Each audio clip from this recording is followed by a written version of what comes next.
Terima kasih untuk perkenanan Tuhan. Terima kasih buat kesehatan. Terima kasih buat anugerah Tuhan. Terima kasih buat segala kebaikan Allah. Terima kasih buat pertolongan Tuhan. Terima kasih buat semangat yang baru. Terima kasih buat hari yang baru. Nafas kehidupan yang selalu Tuhan berikan, kekuatan yang selalu baru Tuhan berikan, anugerah Tuhan yang melimpah-limpah bagi kami pada hari ini. Terpujilah nama-Mu Tuhan. Sebab itu kami mau duduk diam menikmati firman-Mu. Dan Engkau adalah firman Allah yang menjadi manusia. Pada mulanya adalah firman. Firman itu bersama-sama dengan Allah. Dan firman itu adalah Allah. Sebab itu kami beri hormat kepada Tuhan yang berfirman kepada kami. Segala pikiran kami tundukkan dalam pikiran Kristus. Segala tubuh rohani jiwa kami tundukkan untuk duduk diam mendengarkan firman-Mu, menikmati firman-Mu. Turunlah urapan-Mu, bukakanlah mata hati kami, telinga rohani kami, dan pajanglah urapan-Mu bagi kami yang mendengar, urapan-Mu bagi hamba-Mu yang menyampaikan. Maupun dalam streaming juga Tuhan Engkau berkati. Di dalam nama Yesus kami berdoa dan bersyukur. Haleluya. Amin. Shalom. Selamat tahun baru saudara. Puji Tuhan, pada hari ini kita ada di minggu pertama dari tahun 2021. Luar biasa kasih setia Tuhan bagi kita semua. Amin saudara. Semuanya oleh karena anugerah Tuhan. Luar biasa. Saudara yang terkasih dalam nama Tuhan Yesus, selamat tahun baru. Dan saya beri tema pada hari ini adalah segala sesuatunya baru, all things new. Amin saudara. Mari kita bangkit berdiri, kita akan baca dalam kitab Wahyu pasal 21 ayat 3 sampai dengan 8. Wahyu 21 ayat 3 sampai dengan ayat yang ke-8. Ya. Sudah? Yuk kita baca sama-sama ya. 1, 2 ya. Lalu aku mendengar suara yang nyaring dari tahta itu dan berkata, lihatlah kemah Allah ada di tengah-tengah manusia, dan ia akan diam bersama-sama dengan mereka. Mereka akan menjadi umatnya, dan ia akan menjadi Allah mereka. Ayat 4. Dan ia akan menghapus segala air mata dari mata mereka, dan maut tidak akan ada lagi. Tidak akan ada lagi perkabungan atau ratap tangis atau duka cita, sebab segala sesuatu yang lama itu telah berlalu. Ia yang duduk di atas tahta itu berkata, lihatlah aku menjadikan segala sesuatu baru. Dan firman-Nya, tuliskanlah, karena segala perkataan itu adalah tepat dan benar. Firman-Nya lagi kepadaku, semuanya telah terjadi. Aku adalah Alfa dan Omega, yang awal dan yang akhir. Orang yang haus akan kuberi minum dengan cuma-cuma dari mata air kehidupan. Barang siapa menang, ia akan memperoleh semuanya ini. Dan aku akan menjadi Allahnya, dan ia akan menjadi anakku. 8. Tetapi orang-orang penakut, orang-orang yang tidak percaya, orang-orang keji, orang-orang pembunuh, orang-orang sundal, tukang-tukang sihir, penyembah-penyembah berhala, dan semua pendusta, mereka akan mendapat bagian mereka di dalam lautan yang menyala-nyala oleh api dan belerang. Inilah kematian yang kedua. Silakan duduk saudara. Amin. Puji Tuhan. Haleluya.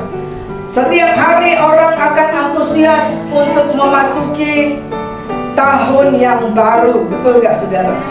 Walaupun kita ada di dalam masa pandemi virus corona 19, saudara, yang sudah berjalan 1 tahun, saudara, karena virus corona itu di Desember, ya. Tetapi saudara, saya melihat, perhatikan ketika malam pergantian tahun, semua antusias. Dibilang jangan pasang kembang api, banyak pasang kembang api. Semangat saudara menyambut hari yang baru di tahun yang baru.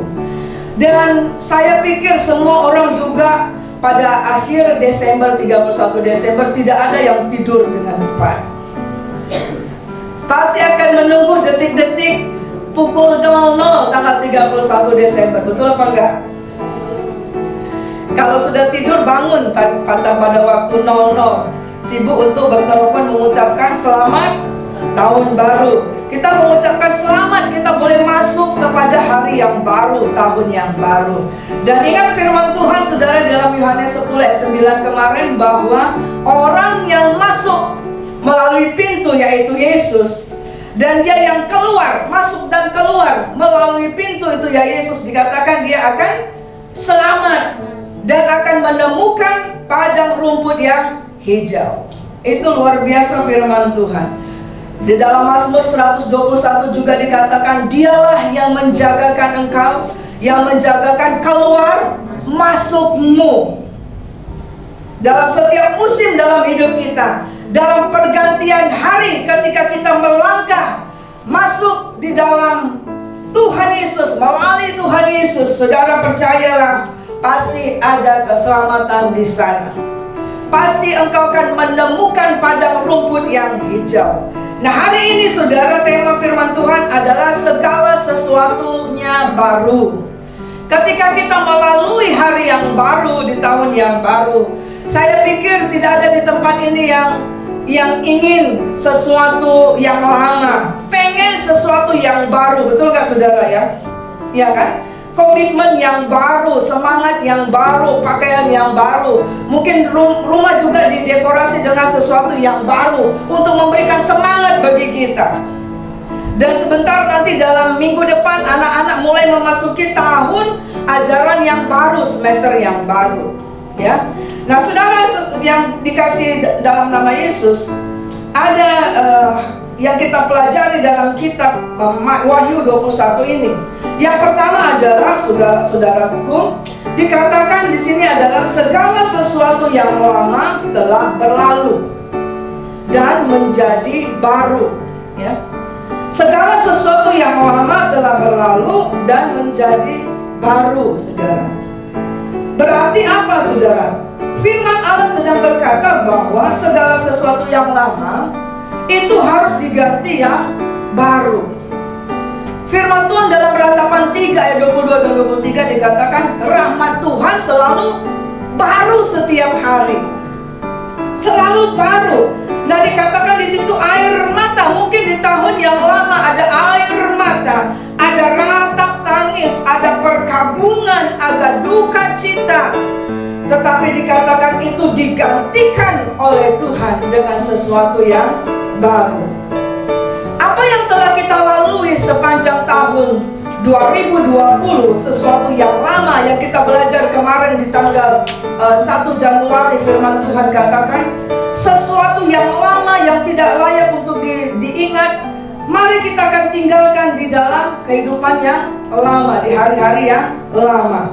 Karena dikatakan ayat firman Tuhan itu semua sudah berlalu. Sudah berlalu, ya. Kenapa saudara perlu kita mengingat bahwa sesuatu itu sudah berlalu? Supaya akhirnya kita bisa move on. Amin, saudara.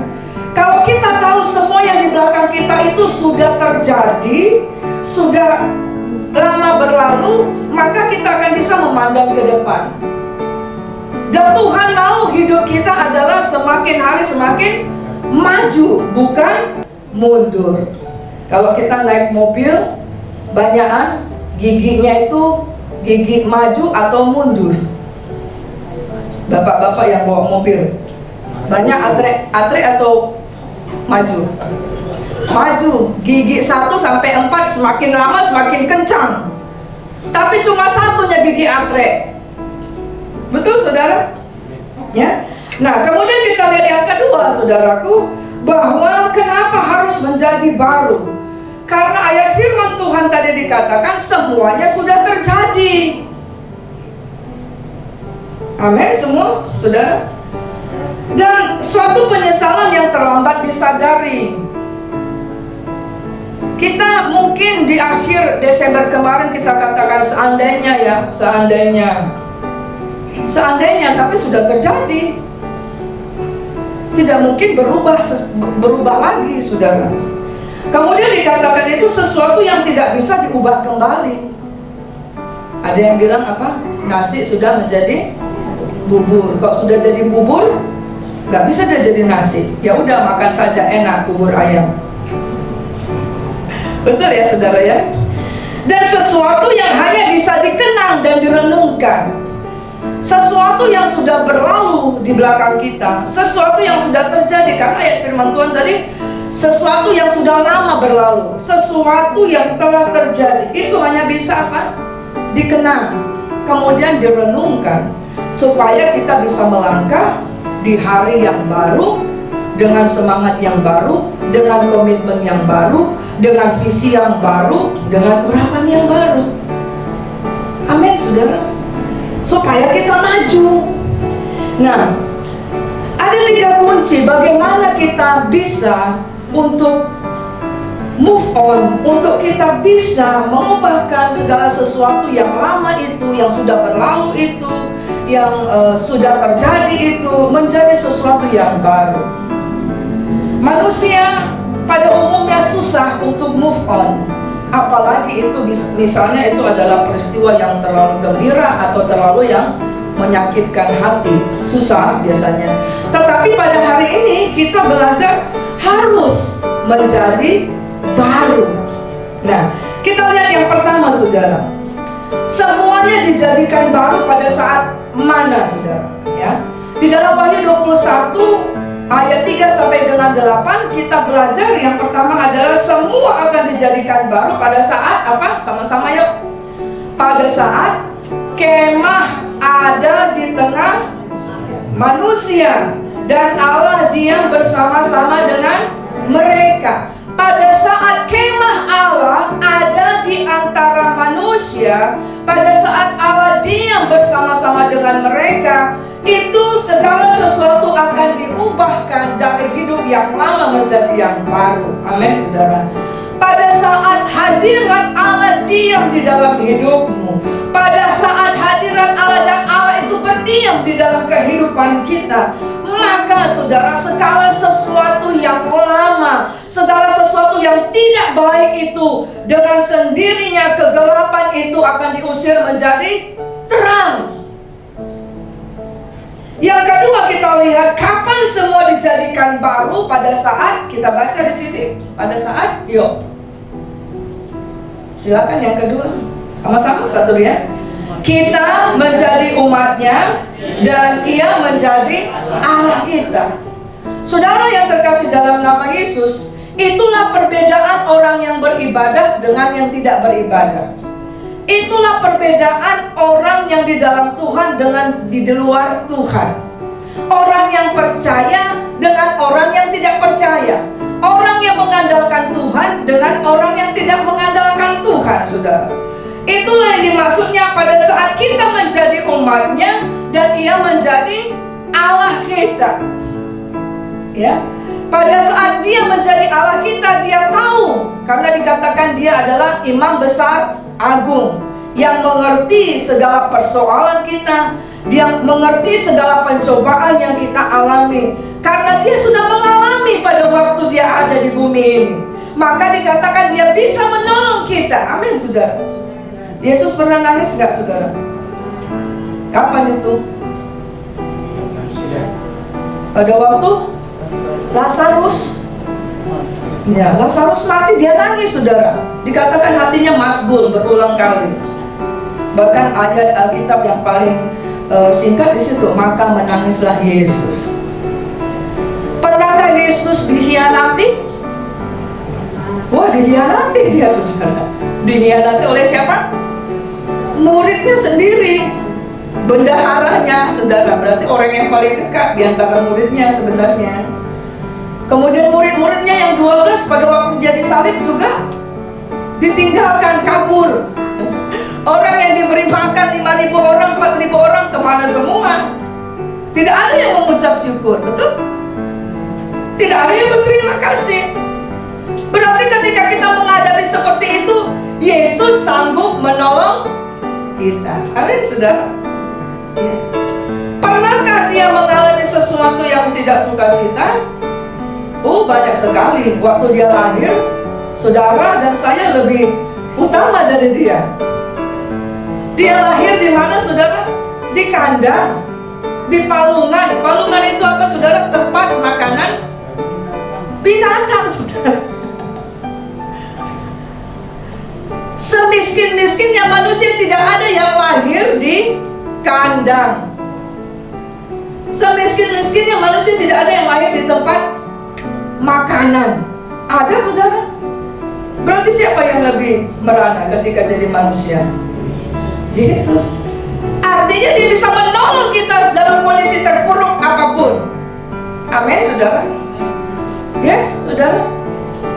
Dan janji-janji firman Tuhan selalu berkata, aku tidak pernah membiarkan engkau, aku tidak akan pernah meninggalkan engkau. Jangan takut, aku akan memegang kau dengan tangan kananku yang memberi kemenangan saudara. Dan kalau kita lihat sepanjang Yesus ada di dunia ini, bahkan kuasanya tidak pernah berubah. Ketika dia pergi ke kota, kemana saja dia selalu hatinya tidak tahan untuk melihat orang yang menderita, yang sakit, yang lemah, selalu dia tolong dan dia sembuhkan. Ketika murid-muridnya ada di dalam perahu yang begitu goncang dengan badai yang luar biasa, dia berkata, hai engkau orang yang kurang percaya, di mana imanmu? Nah, saudara, itulah yang dimaksud bahwa ternyata Tuhan mau kita itu mengalami hidup kita selalu baru. Kenapa? Karena janji firman Tuhan, ketika Ia menjadi Allah kita, ketika kita menjadi umatnya, maka saudara, kuasanya, mujizatnya nyata bagi umatnya. Amin. Yohanes 1 ayat 12 dikatakan apa? Orang, coba kita baca. Yohanes 1 ayat 12, apa dikatakan di sana? Ya, 1, 2 ya. Tetapi semua orang yang menerimanya diberinya kuasa supaya menjadi anak-anak Allah, yaitu mereka yang percaya di dalam namanya. Ini perkataan ini adalah hanya untuk siapa saudara? Orang yang menerima dia, yang percaya di dalam nama Yesus, yang menjadi umatnya. Ketika engkau menjadikan Yesus adalah Tuhan, menjadi Allahmu, maka ayat ini dikatakan kita tidak berjuang sendiri di dunia ini. Amin saudara. Engkau tidak pernah sendiri mengalami apapun yang kita alami, karena dikatakan setiap orang yang menerimanya diberikan kuasa untuk menjadi anak Allah. Engkau diberikan kuasa untuk nanti ke depan di hari-hari di tahun 2021 ini menang terhadap persoalanmu, menang terhadap suasana hati yang terus bergejolak di sini, menang terhadap segala sesuatu yang ada di pikiran kita. Makanya ada yang firman Tuhan dikatakan, taklukkanlah pikiranmu di dalam pikiran Kristus. Berarti ada kuasa, berarti bisa, betul nggak saudara? Berarti kita bisa move on apa enggak? Bisa. Pada saat Allah menjadi Allah kita, kita menjadi umatnya Tuhan. Berarti kita bisa nggak lepas dari luka hati, luka batin? Bisa? Bisa. Pada saat Dia menjadi Allah kita, kita menjadi umatnya. Dan yang pertama tadi, hadirat Allah memenuhimu. Jadi kita tidak izinkan. Tanggal 31 kemarin, tanggal 1 saya sampaikan saudara, semua yang baik, yang indah, yang suci, apa saudara, yang sedap didengar, pikirkanlah semuanya itu. Maka kalau itu sudah dalam memenuhi pikiran kita, kita tidak buka celah. Berarti kita bisa move on. Dan harus bisa move on. Januari 2021 berbicara ketika kita sudah melangkah di awal tahun 2021, maka kita harus nyanyi seperti lagu anak sekolah minggu. Aku melupakan apa yang ada di belakangku. Ayo, siapa yang tahu nyanyi? Dan mengarahkan diri kepada apa yang di hadapanku, dan berlari-lari, dan berlari, lari, lari, lari, lari, lari, lari, lari, lari pada tujuan memperoleh hadiah memperoleh hadiah, yaitu panggilan surgawi dari Allah dalam Kristus Yesus. Itu di kitab Filipi. Paulus dalam hidup pelayanannya, saudara, dia mengalami banyak perkara, tetapi dia bisa berjalan terus. Dan dia katakan di akhir hidupnya, dia katakan, aku telah menyelesaikan pertandingan yang baik. Itu luar biasa, saudara. Mari kita baca 2 Korintus 5 ayat 17. Yes, kita baca 2 Korintus 5 ayat 17. 1, 2 ya. Jadi siapa yang ada di dalam Kristus, ia adalah ciptaan yang baru. Yang lama sudah berlalu, sesungguhnya yang baru sudah datang. Nah, itu yang dikatakan. Kita akan bisa memulai hidup yang baru, rumah tangga yang baru, semangat yang baru, cita-cita yang baru. Segala sesuatu dibaharui hubungannya pada saat kita ada di dalam Kristus. Yang lama berlalu, yang baru sudah datang. Amin, saudara. Amin. Amin. Yuk sama-sama katakan, jadilah ciptaan yang baru. Bilang kiri kanannya. Amin, saudara. Ya. Kalau engkau sudah lahir baru, jangan lagi dalam hidup yang lama. Amin, saudara. Ya. Tetapi harus semakin hari, seperti pujian tadi, semakin hari semakin bergerak terus. Tuhan sudah mau datang. Amin, saudara. Tuhan sudah mau datang. Kalau kita tetap berkutat dalam kehidupan yang lama, kita bisa tertinggal, saudara. Amin, saudara. Tapi bukan berarti kita tutup mata untuk masalah kita. Tidak. Tapi justru kita akan semakin sungguh-sungguh bergumul. Mungkin ada keluarga kita yang belum bertobat, supaya mereka juga mengalami hidup yang baru. Yang ketiga adalah segala sesuatu menjadi baru pada saat, kita baca sini, pada saat apa? Yes, ada komitmen meninggalkan dosa. Saudara, sama-sama yuk. Ada komitmen meninggalkan dosa. Ya, itu makanya saudara, teman-teman yang menerima baptisan sepanjang tahun 2020, kemarin di akhir Desember saya sudah mulai dalam pemuritan yang pertama. Dan selanjutnya akan ada lagi, supaya mereka bertumbuh, punya komitmen lebih kuat meninggalkan dosa. Dan saudara yang sudah lama menerima Kristus, jangan lagi kembali, saudara. Nah, dan tetapi saudara, saya melihat ada sesuatu yang diingatkan justru di dalam Wahyu 21 ini, di ayat yang ke-8, saudara, yang benar-benar ditulis setelah dikatakan ayat di atas, segala sesuatu baru, segala sesuatu telah berlalu, segala sesuatu telah terjadi, jadilah yang baru. Tetapi di penghujung ini suatu hal yang luar biasa diingatkan kita, bahwa kalau kita tidak punya komitmen meninggalkan dosa, kita tidak mungkin dibaharui. Bukan Tuhan tidak bisa membaharui kita, tapi karena kitanya yang tidak mau dibaharui. Amin, saudara. Bukan Tuhan tidak punya kuasa melepaskan kita dari dosa, tapi kitanya yang tidak mau keluar dari dosa itu. Dan di sini apa yang dikatakan di situ? Kita baca Wahyu 21 ayat 8, ada di atas, ya, ya, sama-sama kita baca ini 1, 2, iya. Wahyu 21 ayat 8, di atas ada. Ya, 1, 2 ya. Tetapi orang-orang penakut, orang-orang yang tidak percaya, orang-orang keji, orang-orang pembunuh, orang-orang sundal, tukang-tukang sihir, penyembah-penyembah berhala, dan semua pendusta, mereka akan mendapat bagian mereka di dalam lautan api yang menyala-nyala oleh api dan belerang. Inilah kematian yang kedua.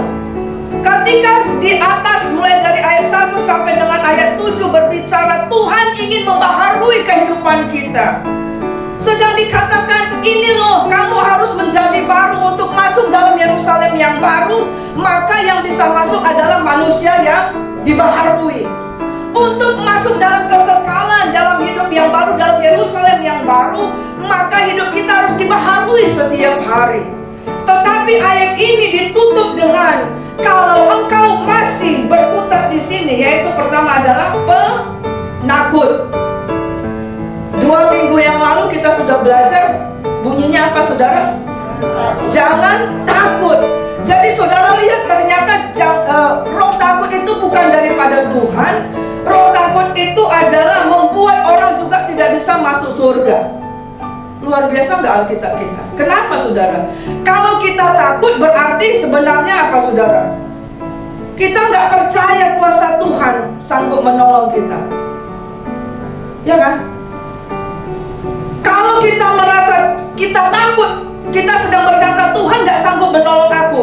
Nah, kalau kita dalam sikap gitu, bagaimana kita bisa dibaharui oleh Tuhan? Betul nggak saudara? Kita nggak percaya Tuhan sanggup menolong kita, takut kan gitu, betul nggak? Engkau takut masa depan, engkau takut nanti penyakitku gimana, engkau takut nanti Tuhan cukupkan apa enggak. Berarti kita sedang meragukan kuasa Tuhan. Kalau kita sedang meragukan kuasa Tuhan, berarti gimana saudara? Gak bisa dong kita masuk. Orang yang punya adalah Tuhan, surga itu. Makanya dikatakan penakut tidak masuk surga. Bilang dulu kiri kanan, jangan takut ya, nanti gak masuk surga kamu. Ya. Jadi tahun 2021 jangan takut, nanti gak masuk surga saudara. Ya. Nah, ketika kau takut, langsung serukan, Tuhan Yesus tolong aku pasti bisa, gitu saudara. Amin saudara. Ya. Terus siapa lagi saudara? Orang-orang yang tidak percaya. Jadi walaupun saudara banyak janji-janji firman Allah dari Kejadian sampai Wahyu, kemarin kita belajar setiap hari Tuhan selalu katakan apa? Aku menyertai engkau, banyak janji Tuhan setiap hari. Tetapi kita dalam posisi sikap tidak mau percaya janji Tuhan. Ayat itu dikatakan kita juga tidak bisa masuk surga. Kalau janjinya Tuhan, ayat-ayat firman Tuhan tidak engkau percaya, bagaimana bisa masuk surga? Karena firman Tuhan itu adalah perkataan Kristus. Betul nggak saudara? Adalah Allah sendiri. Berarti kita nggak percaya Allah. Kan pada mulanya adalah firman. Firman itu bersama-sama dengan Allah. Dan firman itu adalah, berarti kalau Kejadian dari Wahyu engkau tidak percaya, bagaimana bisa bersama Allah? Makanya dikatakan tidak bisa masuk surga. Gitu saudara. Amin saudara. Ya. Nah, sebab itu bilang kiri kanan lagi, jangan menjadi orang tidak percaya. Jangan menjadi orang tidak percaya. Ya. Masuk 2021 harus penuh dengan percaya di dalam nama Yesus. Amin, saudara. Amin. Yang berikut adalah orang-orang keji, yaitu orang-orang yang melakukan apa saudara? Segala sesuatu perbuatan yang tidak baik, yang keji, yang kejam. Apa saja yang kita bisa lihat, ya. Dan kemudian apa disebutnya? Orang-orang pembunuh. Ada ayat firman Tuhan, mungkin kau mengatakan aku nggak membunuh, tapi dikatakan apa? Kalau kita membenci orang lain, kita adalah sama dengan membunuh. Berarti bilang kiri kanan, jangan membenci ya. Itu sama dengan membunuh loh. Itu sama dengan gak masuk surga. Amin saudara. Ya. Jadi kalau ada orang yang sedang menyakitimu, bilang oh dia sedang menggenapi firman. Tapi aku gak mau benci dia, aku gak mau balas dia. Dia nanti yang berhadapan dengan Tuhan. Amin saudara. Terus siapa lagi? Orang-orang sundal. Orang-orang yang suka hidup apa saudara? Di dalam pornografi, di dalam apa saudara, perselingkuhan, ya. Ada artis yang pada saat ini, aduh kita kadang malu ya, tidak ada yang sebut namanya, menyebut nama Tuhan pula itu ya. Saudara hidup dalam persundalan, ya, hidup dalam pornografi, hidup tidak dalam kekudusan, saudara. Kemudian siapa lagi saudara? Tukang-tukang sihir. Berarti kekristenan firman Tuhan jelas mengatakan engkau tidak akan bisa dibaharui kalau masih suka kepada dunia perdukunan. Banyak kesaksian ketika kami melakukan konseling, orang-orang yang masih terikat dengan perdukunan itu tidak bisa percaya kepada Tuhan. Itu tidak bisa keluar dari kehidupannya yang lama, sampai dia diputuskan di dalam kuasa darah Yesus untuk kuasa perdukunannya itu. Jadi saudara jangan anggap remeh yang namanya tukang-tukang sihir. Kalau engkau mungkin katakan, aku gak pakai bu, aku hanya ngawanin, itu sudah masuk saudara. Aku ngawani bapakkunya ikut ke perdukunan, dia tanya-tanya. Mungkin ada sesuatu yang kau taruh di cincinmu, mungkin ikat pinggang, mungkin engkau taruh di depan rumahmu, taruh di halaman rumahmu. Banyak saya sampaikan itu hasil yang saya temukan di lapangan saudara. Atau engkau pakai apa? Pakai susu, sehingga 3 meter sepertinya kelihatan cantik sekali, tapi gitu dekat seperti gondoruo. Ya saudara ya, sihir saudara. Gak usah tanya kenapa bagaimana. Kalau dukun itu tahu akan masa depan, kenapa dia harus berdukun? Tuh saudara, jadi jangan bodoh ya. Kemudian apa lagi? Penyembahan berhala. Jangan ada sesuatu pun saudara yang engkau lebih utamakan daripada Tuhan. Itulah penyembahan berhala. Kita boleh punya hobi, tapi jangan itu membuat kita menjadi tidak datang kepada Tuhan. Atau punya apa? Punya gadget, jangan itu membuat pagi-pagi yang kau cari adalah gadget, bukan Tuhan. Segala sesuatu yang engkau lebih utamakan, lebih habis waktumu di situ, itu tandanya tanpa sadar kita masuk dalam penyembahan berhala. Dan yang terakhir apa saudara? Semua pendusta. Nah saudara, ini jelas sekali, bahkan di dalam kitab Yohanes dikatakan kalau kita berdusta, bapaknya siapa saudara? Iya saudara, saya coba cari ya. Bapaknya adalah iblis saudara. Jadi saudara, berarti ada dosa putih, ada dusta putih, ada dusta hitam nggak? Ada nggak saudara? Ada nggak berarti? Bisakah orang Kristen mengatakan aku berbohong demi kebaikan? Kalau begitu sesuai dengan ayat ini. Ada. Pengintai itu. Coba kita baca Yohanes 8 ayat 44. Come on. Yohanes 8 ayat 44. Ya. Oke. Sudah semua? Mari kita baca 1-2 ya. Iblislah yang menjadi bapamu dan kamu ingin melakukan keinginan-keinginan bapamu. Ia adalah pembunuh manusia sejak semula dan tidak hidup dalam kebenaran, sebab di dalam dia tidak ada kebenaran. Apabila ia berkata dusta, ia berkata atas kehendaknya sendiri, sebab ia adalah pendusta dan bapa segala. Itu makanya di dalam Wahyu 21 ayat 8, semua pendusta tidak bisa masuk surga karena bapaknya lain. Bapaknya bukan Tuhan Yesus. Berarti dia harus masuk mana? Neraka. Jadi ayo di tahun 2021 saya rindu seluruh jemaat Tuhan, jangan pakai excuse. Berkata saja sebenarnya saudara. Karena kalau kau bohong, ketahuan juga yang bohongnya. Betul apa enggak? Iya. Katakan saja sebenarnya. Katakanlah. Lagu siapa itu? Katakan sejujurnya. Waduh, masa dunia bisa karang lagu itu, orang yang dalam Kristus tidak mengerti. Amin saudara. Iya. Jadi saudaraku, dalam firman Tuhan tidak ada, jadi Alkitab kita itu tidak abu-abu. Amin saudara. Ya, firman Tuhan itu gampang dan lugas dan sederhana. Kalau Tuhan bilang nggak boleh, ya udah nggak boleh. Amin, saudara.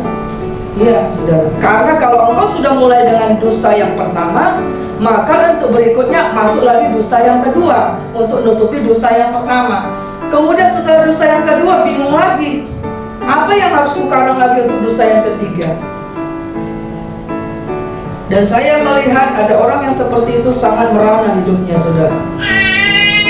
Dia tidak bisa hidup apa adanya. Dan ayat penutup kita baca Roma 6 ayat 4. Yuk, Roma 6 ayat 4. Mari kita akan baca.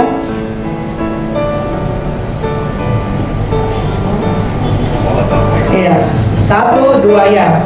Dengan demikian kita telah dikuburkan bersama-sama dengan Dia oleh baptisan dalam kematian, supaya sama seperti Kristus telah dibangkitkan dari antara orang mati oleh kemuliaan Bapa, demikian juga kita akan hidup dalam hidup yang baru. Itulah makanya saudara, kenapa perlu baptisan selam. Karena itu adalah berbicara komitmen kita untuk kita hidup dalam hidup yang baru, dibangkitkan dalam kebangkitan Kristus. Baptisan selam juga berkata apa? Untuk aku menggenapi kehendak Allah. Berarti ada hubungannya dengan iman gak, saudara? Ada dong. Kenapa orang harus diberkati di gereja? Supaya meneguhkan komitmen mereka bahwa sekarang mereka sudah suami istri. Itu komitmen. Sehingga kalau ada yang goda, orang sudah bilang, dia sudah milik si anu, kau jangan goda-goda. Nah, baptisan selam juga bicara gitu. Aku sudah milik Kristus. Iblis kau jangan coba-coba ya ganggu saya. Itu, saudara. Nah, jadi saudara yang terkasih dalam nama Yesus, kita belajar pada hari ini bahwa ingat firman Tuhan mengatakan bahwa segala sesuatu yang lama telah berlalu. Apa yang kita lalui dari Januari sampai Desember sudah berlalu. Katakan, semua yang lama sudah berlalu. Dan harus menjadi baru. Semua sudah terjadi. Harus aku hidup baru. Amin, saudara. Kapan itu? Pada saat yang pertama, kemah Allah ada di tengah-tengah kita. Sama-sama, hadirat Allah memenuhi hidupku. Yang kedua adalah pada saat kita menjadi umatnya dan Dia menjadi Allah kita. Ayo, ada saat umatnya dan Dia menjadi Allah kita. Yang ketiga, ada komitmen meninggalkan dosa. Amin, saudara. Ya, sebentar kita akan masuk dalam perjamuan yang kudus. Itu akan semakin mengingatkan kita bahwa kita telah ditebus dengan darahnya yang kudus, saudara. Sebab itu jangan lagi bermain-main dalam dosa. Sebab itu mari melangkah di tahun yang baru ini dengan semangat yang baru, dengan urapan yang baru, dengan visi yang baru.